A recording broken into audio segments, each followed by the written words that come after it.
Hello friends, मैं प्रीति आपके अपने channel Mantra education hub always choose the right way में एक बार फिर से बहुत बहुत स्वागत करती हूँ।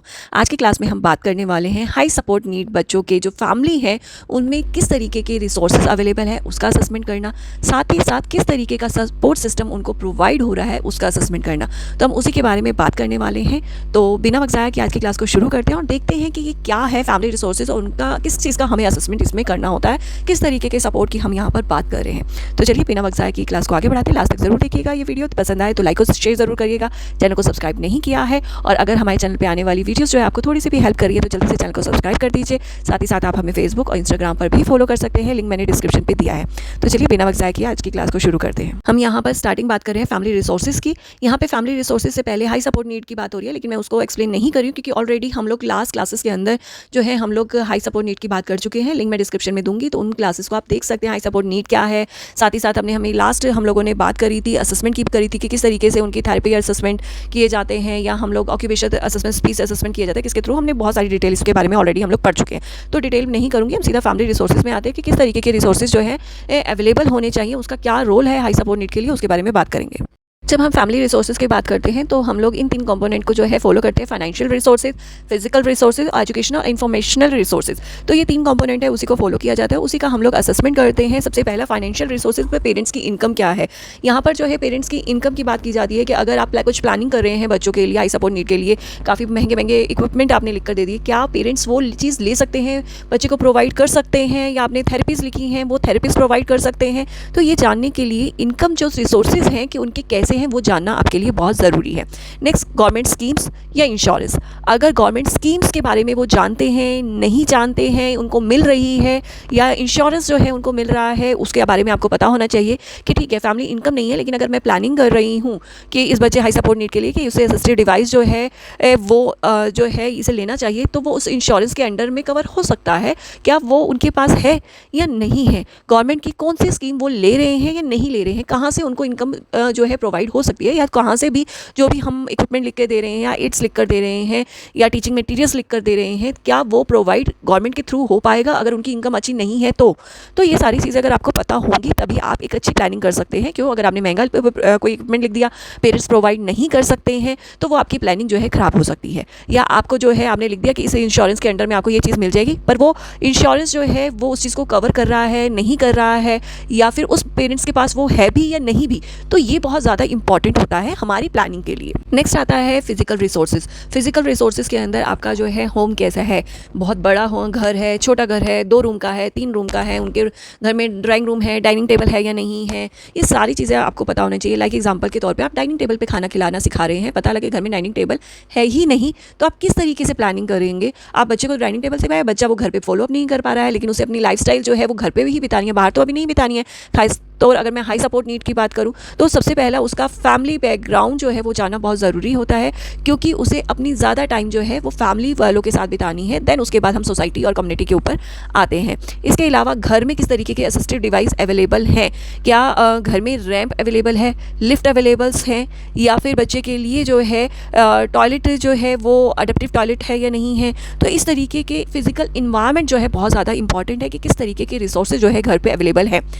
आप जो है अवेलेबल हैं, अभी यहाँ पर जो है आप असेस करेंगे, वो इनकम के दौरान असेस होता है कि अगर हम कुछ लिख कर दे रहे हैं कि वो ले सकते हैं या नहीं ले सकते, लेकिन फिलहाल आपका जो रिसोर्सेज हैं फिजिकल रिसोर्सेज की, तो वो उस टाइम पे क्या क्या चीज़ें अवेलेबल हैं उसके बारे में हम बात करते हैं। नेक्स्ट आता है एजुकेशनल इंफॉर्मेशनल रिसोर्सेज, यानी पेरेंट्स को जो है कितने अवेयर हैं, अगर बच्चे को कुछ भी प्रॉब्लम है, किसी तरीके की डिसेबिलिटीज़ है, तो उसके बारे में कितने अवेयर हैं, उसको उनकी कितने कैरेक्टरिस्टिक्स के बारे में, उसकी नीड के बारे में, कंडीशन के बारे में कितनी नॉलेज है, उन्होंने कितनी ट्रेनिंग ले रखी है, कोई पेरेंट ट्रेनिंग प्रोग्राम ले रखा है या नहीं ले रखा है, अपडेट है या नहीं है, कि कौन कौन से डिवाइसेस अवेलेबल हैं, किस तरीके की थेरेपीज़ उन्हें प्रोवाइड होनी चाहिए, क्या उनकी थिंकिंग है इस चीज़ को लेकर। तो ये सारी नॉलेज भी आपका एक पार्ट होती है असेस करने की, और ये असेस करने बहुत ज़्यादा ज़रूरी होता है, तभी आपकी इस फील्ड में डाला गया है, क्योंकि हमारी पूरी प्लानिंग इसी बिहाफ पर होती है।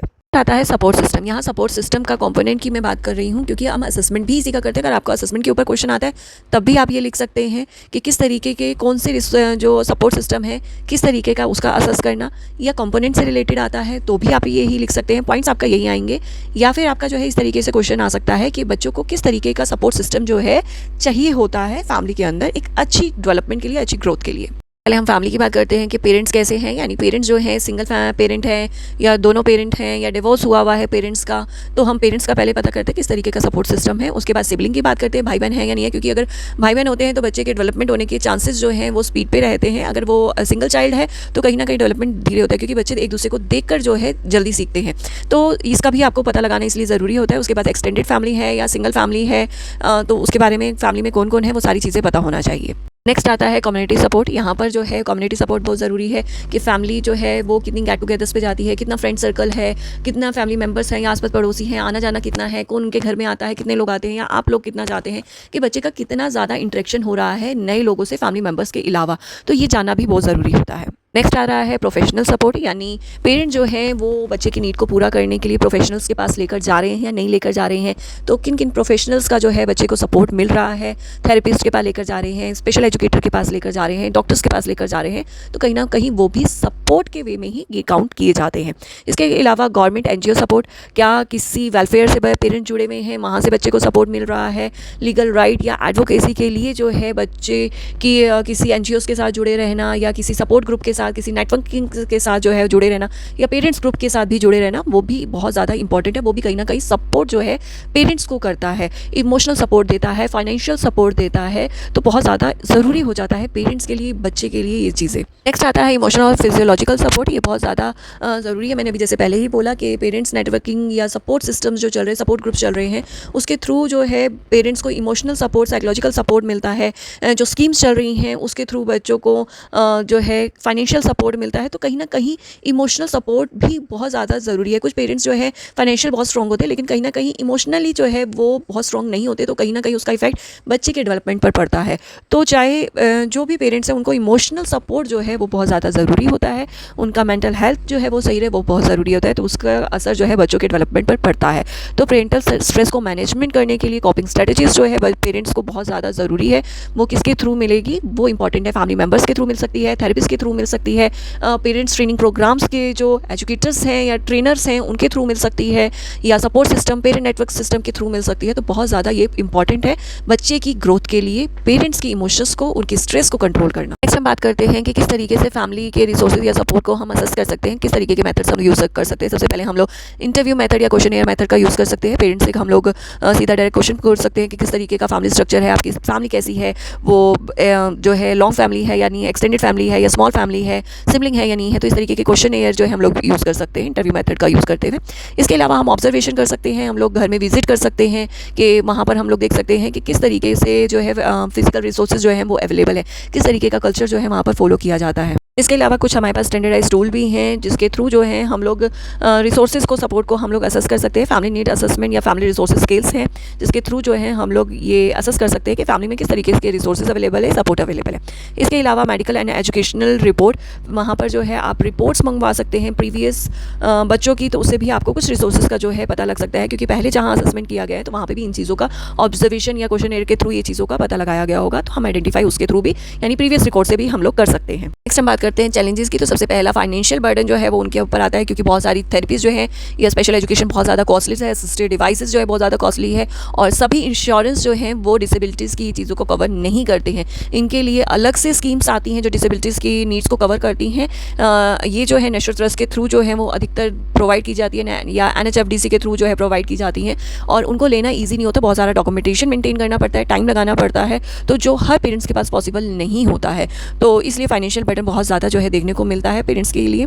उसके बाद अवेयरनेस की कमी, क्योंकि डिसेबिलिटीज़ में जो है अभी भी बात करूँ तो बहुत ज़्यादा लैकिंग है। आज हम इस फील्ड में हैं, अगर हमें बात करूँ कि इस फील्ड में जब तक हम नहीं थे हमें क्या पता था, हमें कुछ नहीं पता था डिसेबिलिटी के बारे में कि डिसेबिलिटी क्या है, उसको कवर करने के लिए अलग से कुछ स्कीम्स होती हैं या कहाँ जाना होता है उसको एसेस करने के लिए, तो हमें कुछ नहीं पता। तो जब हम नहीं पता तो पेरेंट्स को कहाँ पता होगा, जो बहुत ज़्यादा एजुकेटेड है वो तो फिर भी एक बार मैं बोलूँ कि नेट से जो है आजकल अवेयर हो जाते हैं, लेकिन जो पढ़े लिखे नहीं हैं वो कहाँ से इन चीज़ों को समझेंगे, अवेयर होंगे। तो कहीं ना कहीं लैकिंग जो है अवेयरनेस की इसलिए देखने को मिलती है, या उसके रिसोर्सेज जो हैं वो कहाँ मिलेंगे, किस तरीके से मिलेंगे, कौन से थेरेपिस्ट के पास जाना है, वो थेरेपिस्ट कहाँ मिलेगा, कौन सा अच्छा, उसकी लैकिंग रहती है।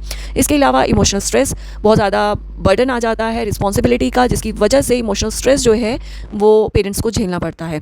सोशल स्टिग्मा, आइसोलेशन, वो अपने बच्चों को दूसरों से डिफरेंट समझते हैं, दिखते हैं, तो कहीं ना कहीं सोसाइटी से कटना शुरू कर देते हैं, या सोसाइटी का भी बुलिंग करना या टोंट कसना या बार बार जाकर जो है क्वेश्चन पूछना कि आपका बच्चा ऐसा क्यों हो गया है, ऐसा क्या किया था, तो जिसकी वजह से पेरेंट जो है आइसोलेट हो जाते हैं या सोसाइटी से कटना शुरू कर देते हैं। इसके अलावा डेली लाइफ चैलेंजेस जो है वो आते रहते हैं कि अगर बच्चे को आपने सारा दिन साथ रखोगे तो काम कैसे करोगे, अगर काम करोगे तो बच्चों की केयर कैसे करोगे, या फिर फैमिली मेम्बर्स का जो है रोक टोक करना। तो ऐसे बहुत सारी चीज़ें जो डेली लाइफ में चैलेंजेस फेस करने पड़ते हैं। बच्चे जो है एक दूसरे को देख कर लर्न करते हैं, लेकिन इन बच्चों के लिए स्पेशल हर चीज़ को ट्रेंड करना पड़ता है, ट्रेनिंग देनी पड़ती है, तो टाइम लगता है उन्हें सीखने में। तो कहीं ना कहीं ये स्ट्रगल जो है पेरेंट्स जो है सहन करते हैं डेली लाइफ में। एक्चुअली क्लास आपको समझ में आई होगी, छोटी सी क्लास थी जिसमें आपको फैमिली रिसोर्सेज और सपोर्ट के बारे में बताने की कोशिश करी थी, लेकिन इसमें यहाँ पर आपको असेसमेंट की बात करनी है कि असेस किस तरीके से आप करेंगे या क्या असेस करेंगे फैमिली रिसोर्सेज के लिए या सपोर्ट के लिए। तो होपफुली आपको समझ में आया होगा किस तरीके के क्वेश्चन आएंगे और आपको क्या लिखना है। तो आज के लिए यहाँ पर इतना ही। इसके अलावा आप कोई और टॉपिक देखना चाहते हैं तो कमेंट सेक्शन में लिख सकते हैं। आज की क्लास कैसी लगी ये जरूर बताइएगा, पसंद आए तो लाइक शेयर जरूर करिएगा। आज आने से पहले अगर चैनल को सब्सक्राइब नहीं किया तो जल्दी से चैनल को सब्सक्राइब और बेल आइकन को दबाना बिल्कुल मत भूलिएगा। हमारे साथ इंस्टाग्राम और फेसबुक पे भी जुड़ सकते हैं, लिंक मैंने डिस्क्रिप्शन पे दिया है। आज के लिए बस इतना ही। एक बार फिर से हाजिर होंगे एक नए टॉपिक, एक नई अपडेट्स के साथ। नमस्ते, शुक्रिया।